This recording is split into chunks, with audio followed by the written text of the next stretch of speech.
In this video, I want to take a look at some changes that have been proposed to make the US federal government more democratic and why those changes are being discussed. By democratic, I'm not really referring to the party, but referring to the idea of the government and elected officials actually representing the will of the people. Democrat actually comes from the Greek words for people and rule. So, democratic in a sense means you believe in rule by the people. The first one is actually really simple. It's called the National Popular Vote Interstate Compact. The National Popular Vote Interstate Compact is pretty much exactly what it sounds like. If you watched the previous videos, you know that it currently takes 270 electoral college votes to become president in the US. And that those votes are distributed to states based on the number of Congress people they have. Additionally, each state gets a vote for each of their senators, and DC gets 3 votes, even though they aren't a state, because 48 states are winner take all when it comes to the Electoral College, and because some states have more representation than other states, 5 times in our history, the winner of the popular vote has not become our president. 15 states and the District of Columbia have already signed an agreement, the National Popular Vote Interstate Compact, that would effectively eliminate the Electoral College as a means of deciding our president. Once enough states sign on to the agreement, it will go into effect, and all states who have signed up to the agreement would automatically award their electoral votes to the winner of the popular vote. I'm going to use Texas as an example because I live here.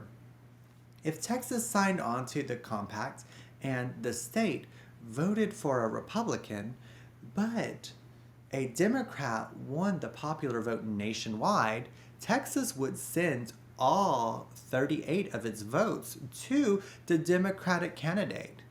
Essentially, this is states agreeing to put the will of the US majority above the votes of their own states. If you're wondering what kind of effects this could have on the future or on world policy, let's take a look at when the recent elections were lost due to the Electoral College. The first of recent lost elections was Bush versus Gore.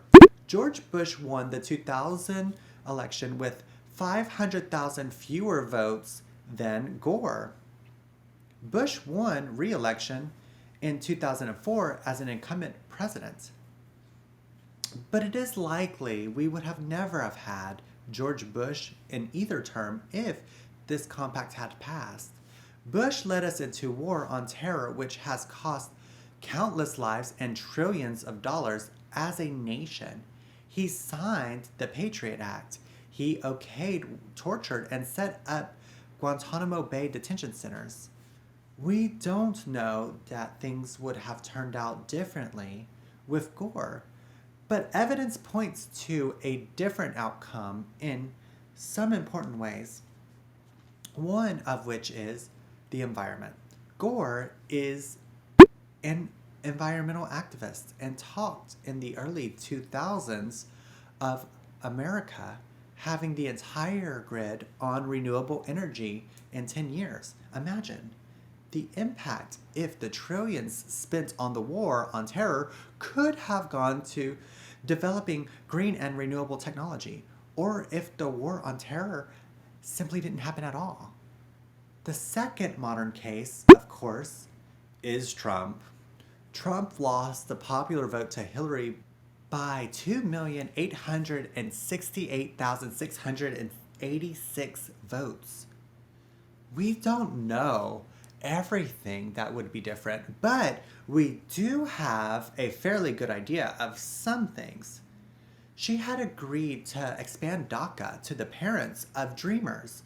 not to send back kids who crossed the borders seeking asylum, and she had no plans to implement anything like zero tolerance. She also spoke about expanding LGBT rights, including adding protections for medical care, total equality under the law, ending conversion therapy, and funding programs designed to end the homeless epidemic for LGBT youth. Her environmental plan wasn't great, but she would have stayed in the Paris Agreement, and she talked about cutting fossil fuels by a third and every home in America on renewable energy within 10 years. I'm not saying she would have gotten all those things passed through the House and Senate, but those are very different goals than the ones this current administration has. The last Republican president to have won the popular vote, not as an incumbent president, was George H.W. Bush in 1989. To put that in perspective, no Republican has won the popular vote in America except as an incumbent president since Back to the Future 2 and Indiana Jones and The Last Crusade left the theaters, or after Home Alone came out. And to really put that into perspective, Macaulay Culkin is in his 40s. So yeah, if you watched the previous videos, you might remember me talking about the Senate and the effects it has on US policy. The only mainstream idea really being talked about that would change the composition of the Senate is creating new states. This might seem a little strange, but America hasn't always had 50 states, and there has been talk about Puerto Rico and DC joining the Union as states, with all the rights that come with that statehood. The last time anything like that occurred was in 1959 when Hawaii and Alaska became states. If you're curious how this would fix things, well, it mostly has to do with their political stances and populations. Some data shows when Puerto Ricans vote on the continent, they vote for Democrats. If this holds true for the proposed state of Puerto Rico, then Democrats could gain 2 senators in the same Senate and probably about 3 representatives in the House. DC is even more likely to be Democratic than Puerto Rico. While about 60% of continental Puerto Ricans identify as Democrats in a poll, 76% of registered voters in DC identify as Democrats. 4 new Democrat senators would make it harder for Republicans to gain a majority and almost impossible for them to gain a supermajority. While this seems like a partisan move, most polls show the nation actually aligns more closely with many Democratic policies than Republican policies. In a CNBC poll last year, paid maternity leave, government funding for childcare, increasing the minimum wage, free public college, and Medicare for all had majority support. The Kaiser Family Foundation also recently found the majority of Americans support a Medicare for all plan, and even 4 in 10 Republicans support a public option.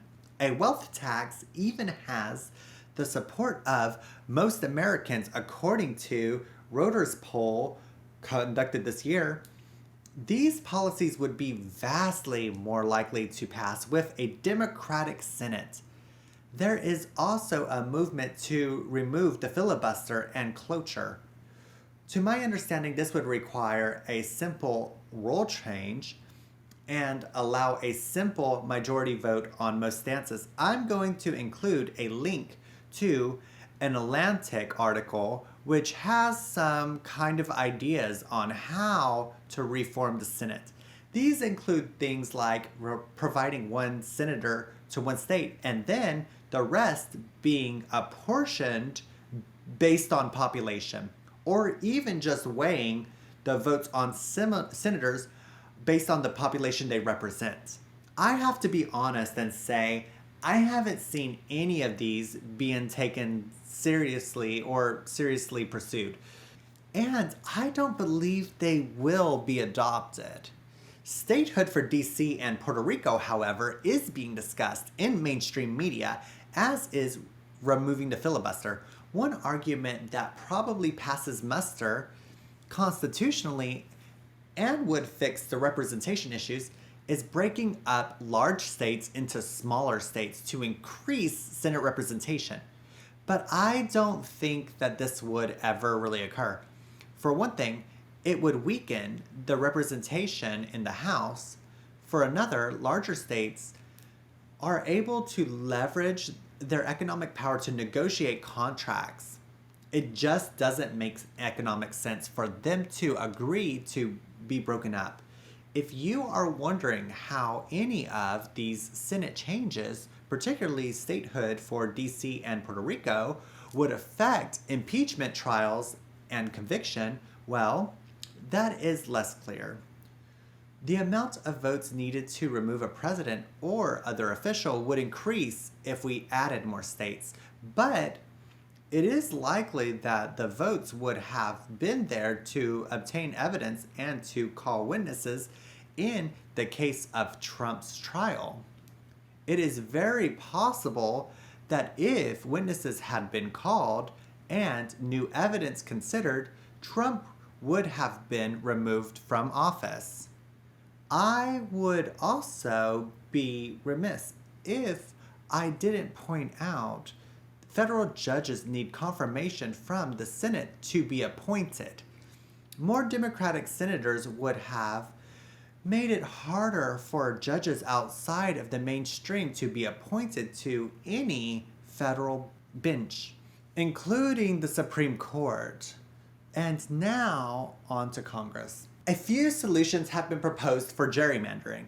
First things first, the Equal Protection Clause of the 14th Amendment of the U.S. Constitution basically means districts have to be drawn so as to be equal in population, and the Voting Rights Act of 1965 prohibits plans that even inadvertently discriminates based on race or could dilute the majority vote. This means you can't just draw equal sized boxes and be done with it. In other words, someone has to think about the districts and draw them and check them for bias. So who? Well, Harvard has proposed automated redistricting using Markov chain Monte Carlo, or MCMC. This is way above my head. It seems to be a specific class of algorithm they believe can process the data the way it needs to be processed without bias. If you read and understand this process and can put it in layman's terms, please comment below because I don't know. In my opinion, the best solution available is using nonpartisan independent commissions, and some states already do this. Independent commission is either a nonpartisan group or a combination of partisans in equal measure, perhaps with some independence. The district boundaries have to be drawn by these groups and then voted on until they all agree on the boundaries. 21 districts have some form of bipartisan or independent commission. The other 29 have their districts drawn by whichever party is in charge of the state government when the census comes out. If you are in one of those 29 states, whomever you elect to state government now, this election, or who is in charge when that time comes, if their term has already started and lasts until 2022, will decide your districts. This is a huge deal because those districts will last until 2030. A lot of the information I'm giving here comes from the National Conference of State Legislations, which describes itself as a nonpartisan public officials association composed of sitting state legislators. It's mouthy, but basically, it's an organization filled with elected officials from different states. I don't want to go into all the criteria on their site, but I do want to talk about their newest criteria and offer the site as a resource if you want to dig more into how all of this works. They have recently started adopting a prohibition on drawing lines to favor or disfavor parties or incumbents. That means no favoritism at all. They also have begun to recommend no partisan data be used when drawing lines, and that districts should be drawn to be balanced between parties when possible. This decreases the chance of safe districts and would make more districts competitive. Ohio has actually adopted a measure starting next year to ensure that districts are drawn based on election results. This is a great measure if you're a Democrat there and will probably result in more even split. Their districts were drawn previously in such a way that even though the state is as little as 1% more Republican than Democrat, in recent elections, Republicans held 8 seats to the Democrats' 4. A law that mandated independent commissions with the above criteria could lead to more representative Congress nationwide. I hope this series of videos have been a little bit helpful when it comes to understanding the U.S. system. Please comment below with questions and don't forget to subscribe.